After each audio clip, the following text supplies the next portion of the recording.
La rencontre Gravel-Martineau. Salut Denis Gravel, écoute, et Audrey et Véro, on a tous été vraiment shakés par le reportage de JE, les textes sur les présentatrices météo qui reçoivent des menaces de mort, des insultes, tout ça. Écoute, je vais commencer, je vais faire quelque chose de différent, Denis, si tu permets, vu le sujet. Je vais commencer en parlant tout de suite à Audrey et Véro.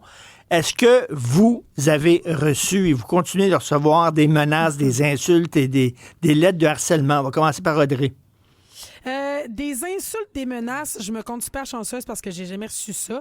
Des messages un peu insistants, par exemple, déplacés, ça arrive, oui, j'ai pas le choix de le dire. J'ai arrêté, par exemple. Je t'ai menacé de perdre ta job, tu sais. C'est quoi? Au RH ici, Richard. Mais c'était quoi, Audrey, les gars qui te causaient un peu lourdement, mettons? Oui, ben des messages sur le physique, sur les réseaux sociaux, quand tu as des réseaux sociaux qui sont plus personnels. Moi, j'ai pas de page professionnelle. Fait que quand tu as des réseaux sociaux plus personnels, des gens qui vont se permettre de passer des commentaires un peu croches, oui. Des fois, c'est par rapport à des segments qui ont été faits en ondes, quelque chose que tu portais aujourd'hui. Nous autres, on est diffusés sur le Twitch. Ben oui. Fait que des fois, ça va être des commentaires comme ça qui sont un peu particuliers, déplacés. Oui, moi, je me permets encore de répondre. J'ai toujours foi que ça peut peut-être allumer quelques cloches, mais malheureusement, jusqu'à maintenant, c'est pas le cas. Elle va vieillir. Hey, Denis, Véro, toi, est-ce que tu en as reçu? Moi, j'ai eu 2 cas vraiment particuliers. Le premier qui m'a amené à aller rencontrer les policiers, c'est quelqu'un qui m'avait envoyé plusieurs courriels suite à une publicité que j'avais faite, puis tout le kit, puis c'était du genre moi, je vais t'apprendre comment crier pour jouir, puis ce genre d'affaires-là qui était terriblement cru. Fait que j'avais appelé les policiers, puis ils m'avaient dit de venir faire une déposition, puis finalement, ça n'avait rien donné. Puis l'autre cas, c'est un gars qui écrivait à répétition, qui savait comment j'étais habillée, qui faisait des commentaires sur ma vie, sur la relation qu'il voudrait avoir avec moi. Il s'est mis à laisser des messages dans mon pare-brise à la station. Oh, OK. Ouais, non, c'était quand même assez awkward.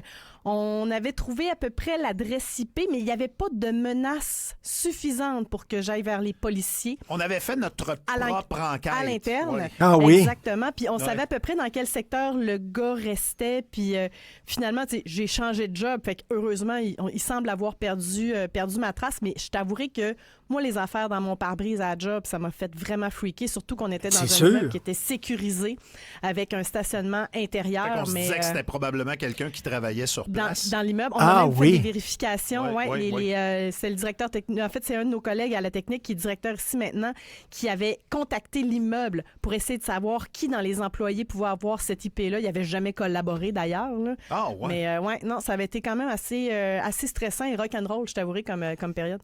Ouais, hey, Denis, j'ai croisé tantôt, avant le début de l'émission, dans un couloir ici, une présentatrice météo qui, je pense, qui n'a pas participé au reportage. Elle me disait, il y a un gars qui écrit, il dit, je veux licher tes pieds. Hein?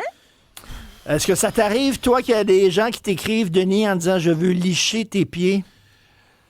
Les gars, vous ne recevez pas de message de même, vous autres? Non, puis la meilleure chose que je pourrais faire avec quelqu'un qui m'écrit « Je veux licher tes pieds », c'est vraiment d'envoyer une photo de mes pieds. Mais parce que tu sais qu'il ne fait rien avec. Nous, le problème, c'est que si on fait ça, on sait que ça peut peut-être servir. C'est parce que même Quentin Tarantino ne triperait pas sur mes orteils. Là. J'ai des pieds maganés par la vie. J'ai les pieds de la poune, c'est pas compliqué. Là. Puis même pas les pieds qui sont vivants. Là. À ceux qui comprennent pas le gag, c'est que Quentin Tarantino est obsédé par les pieds.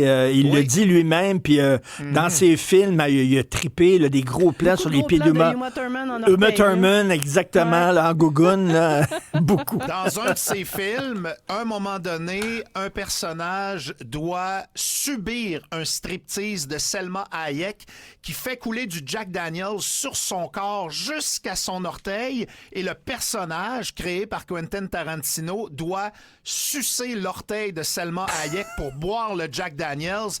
Qui joue le personnage dans le film de Quentin Tarantino, Richard? Tarantino. Quentin Tarantino, effectivement, dans le film From Dusk Till Dawn. Le gars tripe sur les orteils pour de vrai. Non, mais ça, c'est un peu malaisant, excuse-moi, mais c'est un autre sujet, mais c'est le même sujet aussi. t'es une comédienne, tu joues dans un film, puis tu te fais écœurer par le réalisateur qui en profite pour soit la main ses fesses. Oui, c'est ça. Là, des histoires comme ça, il y en a en tabarnouche. Là. Oui, puis on sait qu'il y a eu le mouvement MeToo et tout ça. Puis moi, de ce que j'ai compris, Tarantino fait partie des gens qui s'en sont bien tirés sur certains épisodes, là, si on peut refermer la parenthèse. Mais moi, je sais, écoute, j'ai le plaisir de travailler avec Véro, ma collègue, depuis 20 ans, et je sais que quand je commence à faire des jokes de pied et d'orteil, c'est la meilleure façon de la dégoûter. Je vais quitter. Oui, absolument. Il y a une chanteuse française, Brigitte Fontaine, qui était à un moment donné dans une émission de télévision en direct, et elle répondait aux questions il y a une jeune qui dit, comment on fait pour, percer dans le milieu de la musique, j'aimerais ça devenir chanteuse, comment on fait? Puis Brigitte Fontaine a dit, mais il faut faire des pipes. Le fameux casting couch, mais c'est terrible. C'est ça qu'elle a dit.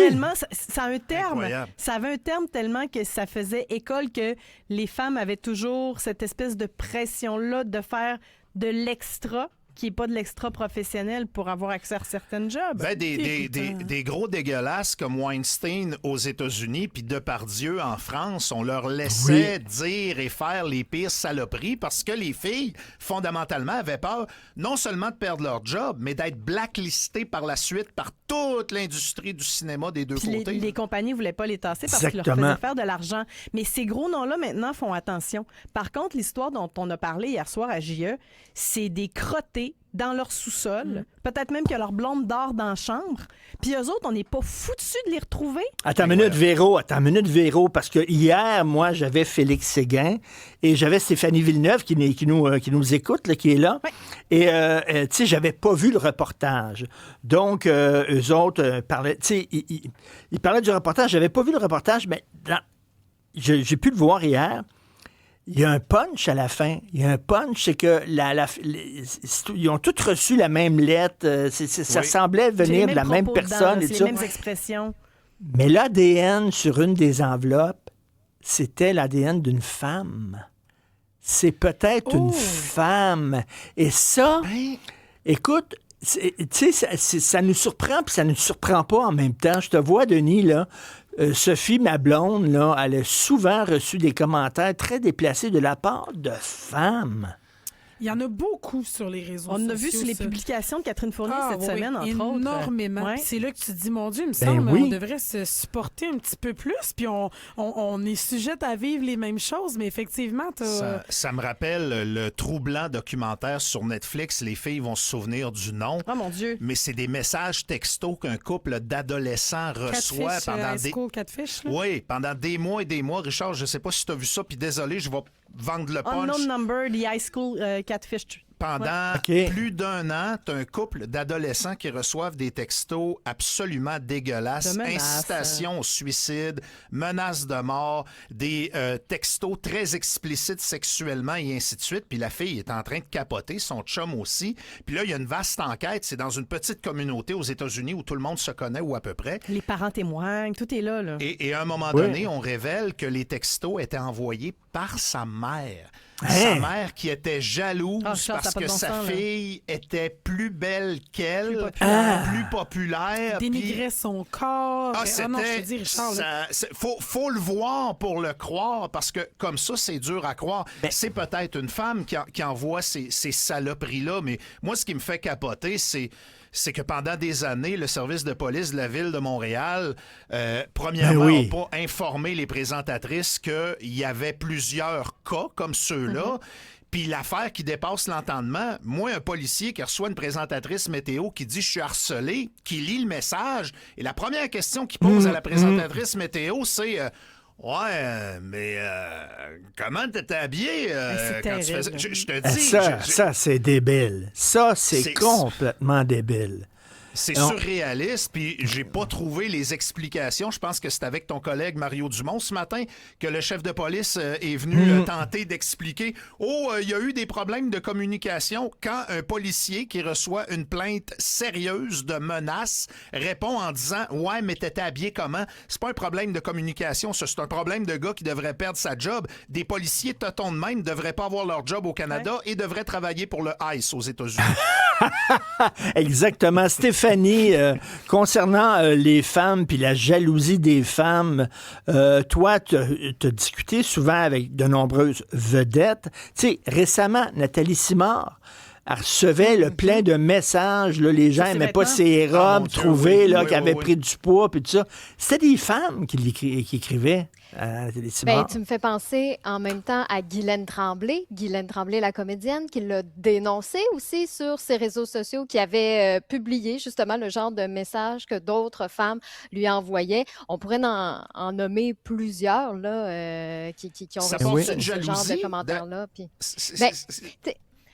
On dirait que des fois, j'essaie justement de trouver la source. L'humain veut expliquer un peu, pas l'inexplicable, mais mettons qu'on remonte à une couple d'années, je me dis, ça part-tu du mouvement de « je me moi ». Il y a comme eu ce mouvement-là de « hey, t'es important, prends ta place, puis ton opinion compte, puis tout ça ». Puis ça, c'est valide, mais à un moment donné, c'est ça que je me dis. Je me dis que t'aimes pas comment je suis habillée, t'es pas obligé de me le partager non plus nécessairement. Oui. On dirait qu'on a dit que... Et Denis Véro et Audrey, c'est un tabou, là, c'est un sujet extrêmement tabou, mais la jalousie entre femmes.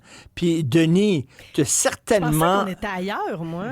Tu as certainement vécu ce moment-là, Denis. Moi, je le remarque des fois, j'en parlais un peu plus tôt. Tu es dans un party, le party est commencé, il y a une fille qui rentre, OK? Toutes les autres filles de la place vont toutes la déshabiller des yeux, vont toutes regarder comment elle est habillée, puis vont se dire, c'est une rivale, ça. Ça arrive souvent. Écoute, ça arrive souvent.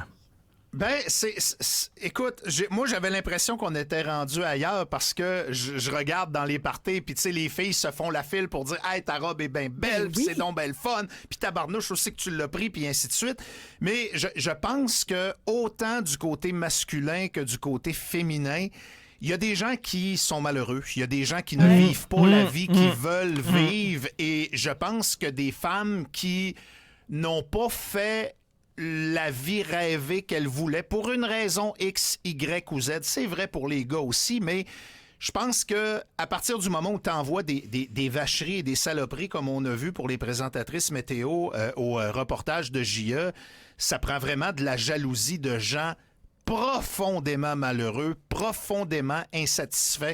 Puis moi, je veux pas justifier ces comportements-là, au contraire, mais je pense qu'il faut que les policiers les retrouvent, puis je pense qu'il faut être, de façon générale, plus sévère avec la méchanceté puis les saloperies qu'on peut lire partout. Mais tu as raison sur la frustration des gens. On est chanceux, on fait une job qu'on aime. Il y a des gens qui font les jobs plates, ils sont matchés avec les mauvaises personnes.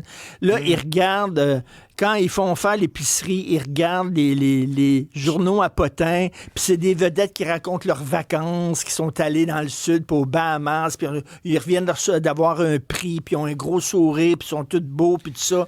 Puis eux autres, ils regardent, puis ils disent, moi, ma vie, c'est de la Christine Marne, tu comprends-tu? Oui, mais à un moment donné, Richard, t'es maître un peu de ton quotidien aussi. Moi, j'ai tellement de la misère avec ça. Là. Je dis pas qu'on va tous arriver à avoir le même type de vie, mais si t'es pas bien dans ce que tu fais, si t'es malheureux dans ta vie, change les choses. Si t'es bouge. Mais le bonheur des autres dérange, puis on peut le voir dans tellement de situations. Mais travaille sur ton bonheur. Tu sais, des gens qui vivent dans des condos à côté d'un terrain de football puis qui veulent empêcher les jeunes de jouer la fin de semaine parce que les parents font du bruit puis ont du plaisir. Mais les gens ne fonctionnent plus comme ça. Des résidents du Vieux-Québec qui veulent plus qu'il y ait de carnaval puis de festival d'été parce que ça fait trop de bruit puis qui aiment pas ça. On vit dans un monde où il y a énormément d'envie, énormément de jalousie, mais c'est aussi... les autres le problème. Oui, travailler sur soi. Puis beaucoup de solitude, beaucoup de gens malheureux aussi. Puis moi, je reviens toujours avec une phrase, puis on en a parlé dans tellement de sujets différents avec les filles l'après-midi ici. En quoi le bonheur de quelqu'un d'autre peut te déranger à ce point-là. Que la personne soit différente, que la personne ait d'autres valeurs. À partir du moment où tu vois une personne heureuse, puis Catherine Fournier est peut-être le meilleur exemple de la semaine. Ben oui. En une du magazine Clin d'œil. Quelle belle photo. Ben quelle oui. femme rayonnante. Le nombre de commentaires stupides, disgracieux, insignifiants qu'on pouvait lire en dessous des publications. Puis même dans le cas des présentatrices météo, souvent, c'est des femmes radieuses qui ont le sourire aux lèvres. Écoute, Denis, tu vas voir là, les gens qui écrivent leurs commentaires, là, puis tu prends leur nom, puis tu mets ça sur Facebook, puis tu retrouves leur page Facebook, puis tu vois que c'est du monde avec leurs enfants, avec leurs petits-enfants. Ils ont des entourages. Des mémés qui tricotent, qui ont des dessins de fleurs sur leur page Facebook. Tu te dis, tabarnane, ils ont l'air des bonnes personnes. Puis quand ils sont devant un ordinateur, ils deviennent complètement cinglés. Tu dis, des fois, en regardant une photo, tu vois un monsieur d'un certain âge qui a de l'air avec ses petites filles, puis tu te dis, hey, il y en a une des deux qui pourrait être la présentatrice météo. Mais allume, là, fais le lien entre les gens autour de toi. Mais je sais pas, on considère peut-être que la télévision, c'est une place où on peut lancer des tomates. On considère peut-être que l'univers social, virtuel, mérite pas de respect. Ça permet de dire n'importe quoi de n'importe quelle façon. Mais tabarnouche, à un moment donné, il va falloir resserrer le cordon. Puis moi, je rêve à un moment donné à l'identité numérique qui va permettre d'identifier tous les anonymes. Tu veux un compte, mets ton vrai nom, mets tes vraies coordonnées qu'on te rejoigne. Mais en même temps, c'est surréaliste parce qu'il y a plein de mononcles au Québec qui ont leur nom puis qui s'en rendent pas compte à 23h quand ils croisent bien chaud une vedette sur Twitter qu'il n'est pas d'un DM, il a juste écrit sur le Twitter puis tout le monde l'a vu. Merci la gang. Bon week-end. Hey, salut. Bonne fin de semaine. Bye.